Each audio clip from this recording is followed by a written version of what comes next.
창업을 하는 데 있어서는 정말 다양한 요소들이 필요합니다. 마케팅도 할 줄 알아야 되고요, 제품 기획도 할 줄 알아야 되고요, 재무나 회계 또는 인사, 이런 여러 가지 것들을 전부 다 완비해야지만 온전한 회사로서 제대로 작동할 것입니다. 그런데 한 사람이 이런 여러 분야에 대한 자기 완결성을 가지고 있다는 건 정말 쉬운 일이 아닐 거예요. 그래서 대부분의 초기 창업자들 같은 경우는요, 단독으로 창업하기보다는 공동 창업 형태로 동반자들과 함께 같이 창업을 하는 경우가 다수 있다, 이렇게 말씀드립니다. 자, 그 과정에서 그렇다면 나는 과연 누구랑 동업하는 것이 좋겠느냐, 바로 그 부분에 대해서 설명드리고자 이렇게 찾아뵙습니다. 많은 사람들이 마음에 드는 사람과 팀을 짜야 할 때 비슷한 환경, 비슷한 경험을 공유하고 있는 사람들을 떠올리는 경우가 많습니다. 가장 흔히 떠올리는 사례들 중에서는 나와 오랫동안 동고동락을 같이 왔던 내 친구들, 아니면 나와 직장 생활을 한 5년, 10년 이상 같이 했던 직장 동료, 아니면 나와 같은 과를 졸업했던 친구, 이런 경우들을 많이 꼽죠. 하지만 이런 것들이 반드시 옳은 건 아닌데요. 참 반드시 옳은 건 아닌데도 실제 창업은 그렇게 귀결되는 경우가 많습니다. 우리나라를 비롯해서 OECD 국가의 통계를 바탕으로 좀 설명을 드리면, 실제로 동성 창업팀이 혼성 창업팀보다 5배 이상 많아요.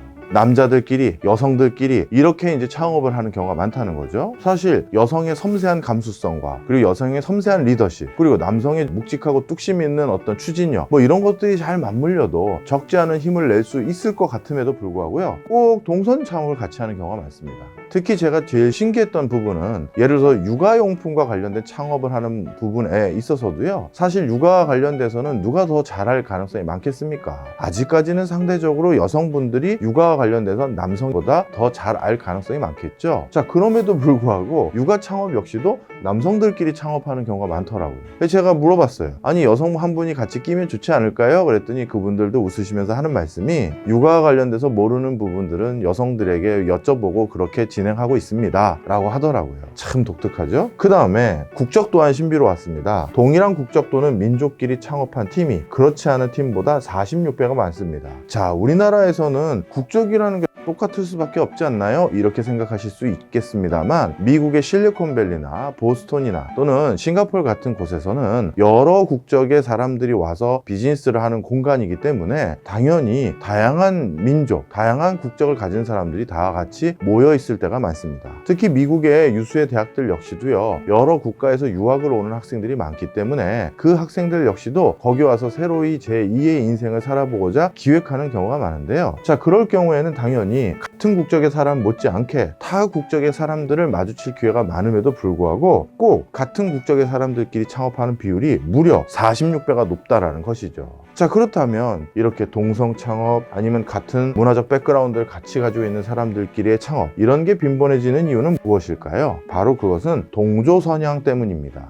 나와 비슷한 부류를 선호하려는 우리 인간의 본질적인 기질 때문이라는 거죠. 그래서 나도 모르게 나와 같은 말을 쓰거나, 나와 같은 종교를 가지고 있거나, 아니면 나와 같은 고향 출신이거나, 아니면 나와 같은 학과를 나왔거나, 이런 것들이 공동 창업자를 결정함에 있어서 굉장히 커다란 가중치를 부여하는 요소로 작용한다, 이렇게 말씀드릴 수 있습니다. 자, 그렇다면 이런 동조 현상, 비슷한 백그라운드를 가진 사람들끼리 창업하는 거, 과연 이게 어떤 효과를 가져다 줄까요? 사실 큰 차이가 있습니다. 비슷한 부류끼리 창업할 경우에는요, 속도라는 측면에서는 굉장한 이점이 있습니다. 뭐냐 하면, 굳이 세세하게 설명할 것이 아니라 그거 있잖아 하면서 전문적인 지식이 같을 경우 바로 공감될 수가 있고요.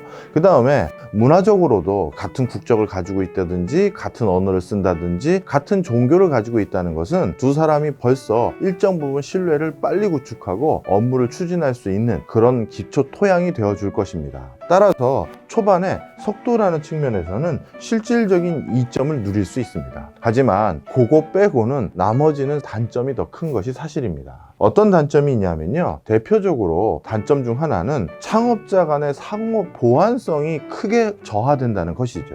예를 들어서요, 이 4명의 창업자들이 ERP 관련한 회사를 차렸다고 가정해 보겠습니다. 인사관리나 재무관리나 생산관리를 프로그램으로 대체할 수 있는 그 ERP 업무를 수행하는 회사를 차렸는데요. 공교롭게도 이 4사람이 모두 경영학과 출신이라고 가정해 보겠습니다. 자, 그러면 경영학과 출신으로서 본인들이 필요로 하는 솔루션이 어떤 내용에 담겨져 있으면 좋겠다라는 것은 쉽게 결론에 이르렀을지 모르겠습니다만, 실제 이들 4명 중에서 누구도 프로그램을 직접 개발하거나 아니면 개발자에게 의뢰를 했었을 때 프로그램 관점에서 개발자에게 효과적으로 업무를 시킬 수 있는 지식, 이걸 가지고 있는 사람은 당연히 없겠죠. 자, 그 다음에 이 4명이 막 이제 경영학과를 졸업하고 처음으로 창업을 하는 사람이라면 이 회사를 운영하는 과정에서 필요한 루틴한 업무들, 예를 들어서 회사를 설립한다든가 인사팀을 구축한다든가 회사 경비 지출 내역을 정리한다든가, 어떻게 보면 경험이 쌓이면 수월하게 할 수 있는 업무에 대해서 그 누구도 경험을 갖지 못한 상황이 될 겁니다. 따라서요, 모두 비슷한 것은 과잉해서 가지고 있고 그거 말고 나머지 부분에서는 커다란 결핍 상태에 놓였다라고 볼 수 있겠죠.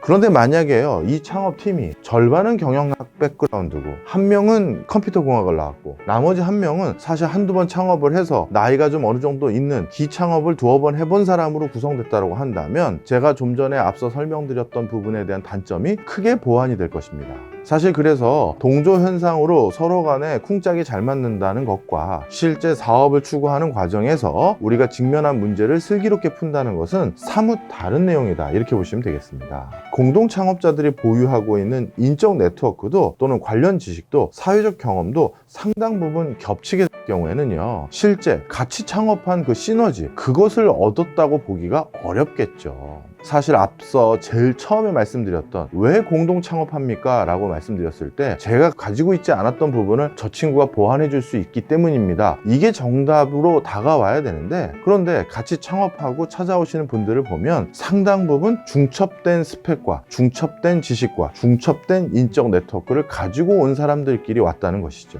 어찌 보면 제가 그 사람들을 바라봤었을 때 이런 생각이 더 많이 들더라고요. 창업이라는 것이 참 고독하고 외롭고 힘겨운 싸움입니다. 바로 그런 과정에서 자신의 심적 어려움, 그리고 정서적 어려움, 이런 것들을 달래줄 수 있는 좋은 동반자를 먼저 찾은 것이 아닌가 생각이 들더라고요. 자, 물론 그런 것도 창업하는 과정에서 중요한 위안거리일 것입니다. 하지만 우리가 실제 기업 활동에서 성공하기 위해서는 바로 이런 요소들을 내가 누구로부터 백업받을 수 있는지 반드시 고민해 봐야겠죠. 자, 그래서 저는 이렇게 말씀드리고 싶습니다. 내가 인지하지 못한 지식, 인적 네트워크를 동업자를 통해서 보완할 수 있는 기회가 줄어들 수 있으니 이 점 꼭 명심해 주십시오, 이렇게 말씀드리고 싶습니다. 저는 다음 주제 가지고 다시 또 찾아뵙겠습니다. 감사합니다.